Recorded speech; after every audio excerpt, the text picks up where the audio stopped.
सभी लोग इस यज्ञशाला में आकर के दर्शन करें। सभी लोग जो हैं 1 तारीख दिसंबर की यज्ञ प्रारंभ होगा, 11 तारीख को इसमें पूर्णाहुति। नमस्कार, गुलिस्तान न्यूज़ डोगरी खबरां दिखने वाले सारे दर्शकों की मेरी संजीव प्राशर वाला पासे दर्शकों प्यार भरे नमस्कार। जियां आखदे संत समागम हरि कथा दो दुर्लभ दोए, बड़े भागे कन्नै असें जेहड़े संतें दे दर्शन होंदे।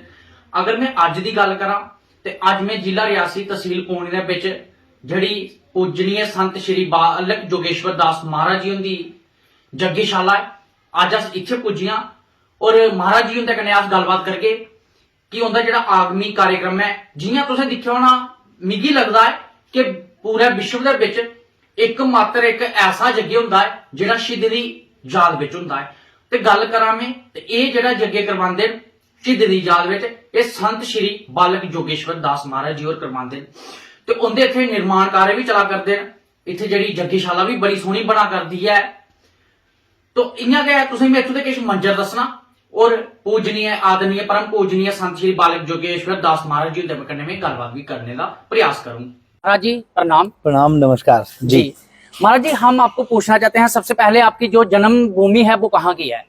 जन्मभूमि मेरी यहीं पावनपुरी पौनी की है जी। और मेरा जन्म स्थान यहीं का है। पावनपुरी पौनी में जो संदूर गांव है उसमें मेरा जन्म हुआ है जी। और बद्रीनाथ में मैं बचपन से चला गया था तो वहीं पे रहता हूँ।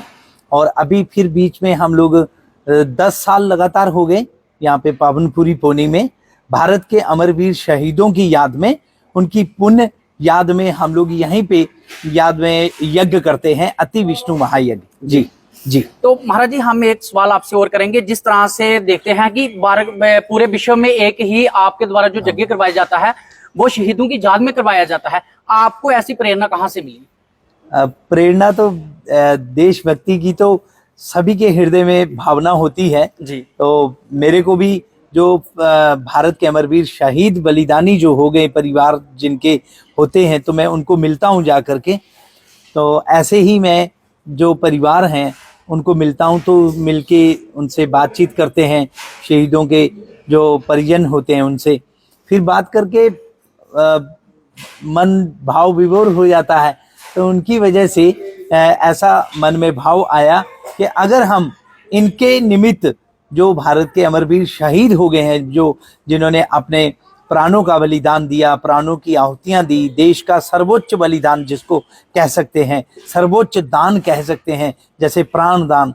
तो हर प्रकार का दान तो आदमी कर सकता है लेकिन प्राण दान कैसे कर सकता है? तो ये देश के खातिर जिन्होंने इतना बड़ा दान किया हो और आज उन्हें याद करना है तो यज्ञ के माध्यम से, तो मुझे इससे अच्छा बढ़िया कुछ और दिखा नहीं कि यज्ञ करें और उनके परिजनों को बुलाएं। समस्त जितने भी ग्रामवासी और आसपास के जितनी भी जनता जनार्दन होती है सभी को आमंत्रित करते हैं, निमंत्रण देते हैं कि आप लोग सभी यज्ञ में आए और उनको याद करते हुए उनके निमित्त जो है यहाँ पे यज्ञ में बैठ के आहुतियां दें। जी, ये ऐसी प्रेरणा उनके परिजनों से बात करने से ही मेरे हृदय में प्रेरणा हुई। जी। तो महाराज जी, अगर आगामी प्रोग्राम की बात करें तो आगामी जो यज्ञ है जो कब होने जा रहा है यहाँ पे? अभी 1 दिसंबर को यहाँ पर अति विष्णु महायज्ञ भारत के अमरवीर शहीदों की याद में होने जा रहा है। 1 दिसंबर को शुरू हो जाएगा और 11 दिसंबर को उसकी पूर्णाहुति है। और आपके चैनल के माध्यम से जितने भी श्रद्धालु जो भी मेरी आवाज सुन रहे हैं सभी सादर आमंत्रित हैं। सभी लोग इस यज्ञ में आए और यहाँ पर बहुत बड़ी यज्ञशाला, पक्की यज्ञशाला बन रही है। हर वर्ष बांस और बल्लियों के द्वारा और घास डाला जाता था उसके ऊपर, तो इस तरह से यज्ञशाला बनती थी। अभी इस बार पक्की यज्ञशाला बन रही है और बहुत बड़ा कार्य है ये जो हो रहा है। और एक बहुत बड़ी आपके चैनल के माध्यम से सूचना देनी है। आपके जितने भी श्रद्धालु हैं, जो भी जनता जनार्दन है आपके चैनल के माध्यम से जो जुड़े हुए श्रद्धालु हैं, उनको एक सूचना देनी है कि हाथ जोड़ के विनती है कि आप लोगों के घर में जो पीतल के बर्तन होते हैं, जैसे पुराने पीतल के बर्तन अगर हो तो वो यहाँ पर यज्ञशाला में ला करके उसका भी आहुतियां आप लोग दे सकते हैं कि यहाँ पे बहुत बड़ी भगवान की, नारायण की मूर्ति का निर्माण किया जा रहा है। बहुत बड़ी मूर्ति बन रही है और उसमें अष्ट धातु का प्रयोग किया जाएगा जिसमें पीतल की बहुत ज्यादा जरूरत है। तो बहुत सारे श्रद्धालु गांव वासी सभी लोगों ने यहाँ पर अपने पीतल के बर्तन पुराने जो ऐसे ही घरों में रखे हुए हैं, जिन्होंने कहीं कोनों में, कहीं किसी जगह बेड के नीचे या कहीं पर शट्टियों में रखे हुए हैं, तो वो वहां से निकाल करके यहाँ पर ला करके दे सकते हैं। भगवान की मूर्ति का निर्माण हो रहा है। ये बहुत बड़ी निशानी के तौर पे बहुत सारे लोग बोलते हैं कि हमने अपने दाज की निशानी रखी है, कोई कहता हमारी सासू माँ ने दी है। तो इससे बड़ी और क्या निशानी होगी जो भगवान का इतना बड़ा स्वरूप यहाँ पे तैयार किया जा रहा है। और यहाँ पे हर जगह जगह भारत के कोने कोने से या विश्व के कोने कोने से लोग जब श्रद्धालु आया करेंगे दर्शनार्थी दर्शन करने, तो वो भगवान के दर्शन करेंगे, नतमस्तक होंगे। तो इन बर्तनों में अभी तक तो खाना बनाया, अभी तक खाना खाया, अब ये पूजनीय हो जाएंगे अगर यहाँ आ जाएंगे तो, और भगवान का रूप बनेगा, भगवान का स्वरूप बनेगा। तो ये बर्तनों के लिए अपील कर रहे हैं सभी लोगों से, श्रद्धालुओं से, कि आप लोग जो हैं यहाँ पे पावनपुरी पौनी में जो भगवान का निर्माण किया जा रहा है, बहुत बड़ी पीतल की अष्टधातु की मूर्ति का, उसमें आप अपने बर्तनों का दान दे सकते हैं। जी महाराज जी, अंतिम सवाल रहेगा, जिस तरह से आपने जहाँ पे काफी जो विकास करवाया है और पौनी पावनपुरी नाम भी दिया है इसको, तो काफी जहाँ पे जो यज्ञशाला का विकास भी आप करवा रहे हैं, तो एडमिनिस्ट्रेशन से आपका किस तरह से सहयोग रहा? एडमिनिस्ट्रेशन जो है हमें पूरा सहयोग करता है और उनका पूरा सहयोग रहता है। और यहाँ पे एक और बहुत बड़ा यहाँ पे जैसे ये यज्ञशाला बन रही है और ये तीर्थ बन रहा है, आपके सामने ये वीर स्तंभ की स्थापना की जा रही है। यहाँ पर वीर स्तंभ बन गया है। अब इसको भी कोशिश करेंगे कि हमारे जो जम्मू कश्मीर के गणमान्य वरिष्ठ आदरणीय जो सज्जन भावुक होंगे वो आकर के इसका जो है लोकार्पण करें और इसका उद्घाटन करें। और बहुत बड़ा ये जो कार्य है कि यहाँ के हमारे डिस्ट्रिक्ट में जितने भी नौजवान शहीद हुए हैं उनके नाम यहाँ पे अंकित किए जाएंगे, लिखे जाएंगे। तो यहाँ पर बहुत बड़ी बात ये होगी कि जो भी उनके परिजन होंगे आकर के दर्शन करेंगे, देखेंगे कि हमारे परिवार के वो सदस्य जिन्होंने भारत के लिए अपना प्राणों का सर्वोच्च बलिदान दिया, उनका यहाँ पे नाम अंकित किया गया है इसी यज्ञशाला में।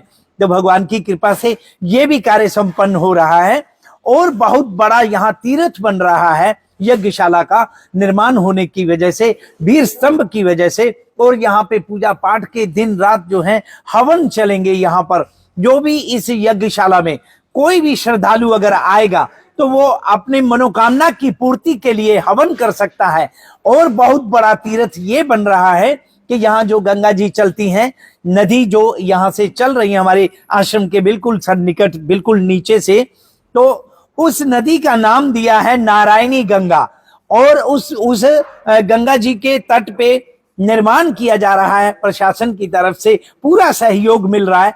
तो यहाँ घाट बन रहे हैं हरिद्वार की हर की पैड़ी की तर्ज पे, सेम वैसे के वैसे ही यहाँ पे घाट बनेंगे। श्रद्धालु आएंगे, साफ सफाई रहेगी, लोग दर्शन करेंगे, स्नान करेंगे और स्नान करके यज्ञशाला में आके दर्शन करके और भगवान का फिर उसमें हवन कर सकते हैं।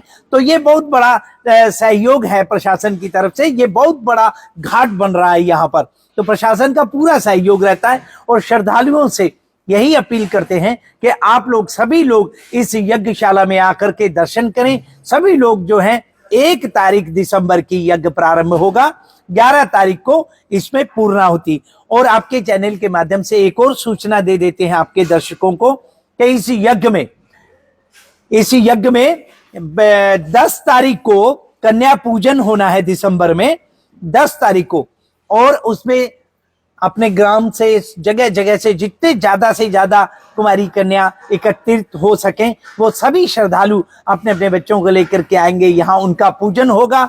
और 9 तारीख को यहाँ पर सुहागनों का, यहाँ पर बहुत बड़ा जितनी भी सुहागने माताएं हैं वो अपने श्रृंगार करके यहाँ पे भगवान यज्ञ नारायण का यहाँ पर आरती और पूजन करेंगी और भगवान से प्रार्थना करेंगी यहाँ पावनपुरी पौनी में यज्ञशाला में बैठ के कि हे भगवान, सारा संसार सुखी हो, सभी की मंगल कामना करते हुए सभी की मनोकामना पूर्ण हो। इस प्रकार से यहाँ पर 9 तारीख को ये वाला प्रोग्राम भी होगा। और फिर 8 तारीख को यहाँ पर जितने भी हमारे बुजुर्ग माता पिता बुजुर्ग लोग हैं उनके 70 साल की उम्र के सभी लोगों को सादर आमंत्रित करके यहाँ सम्मानित किया जाएगा और उनका पूजन किया जाएगा। ये आपके चैनल के माध्यम से उनको सादर आमंत्रित करते हैं। आप लोग जब भी चैनल के माध्यम से यहाँ खबरें सुने या मेरी आवाज आप तक पहुंच रही हो, तो ये 8 तारीख के समय की बात है। 8 तारीख दिसंबर में हमने सभी का मान सम्मान बुजुर्गों का करना है। आप लोग सभी सादर आमंत्रित हैं। जी, बहुत बहुत धन्यवाद महाराज जी। जी, तो हमने सुना था संत हृदय नवनीत समाना, आज हमें भी बहुत खुशी हुई है। महाराज जी से बात की हमने, तो अब हम जनता की जो आवाज है वो हम किसी और से पूछेंगे और उनकी जो विकास हो रहा है किस तरह से हो रहा है वो भी आपके समक्ष रखने का प्रयास करेंगे।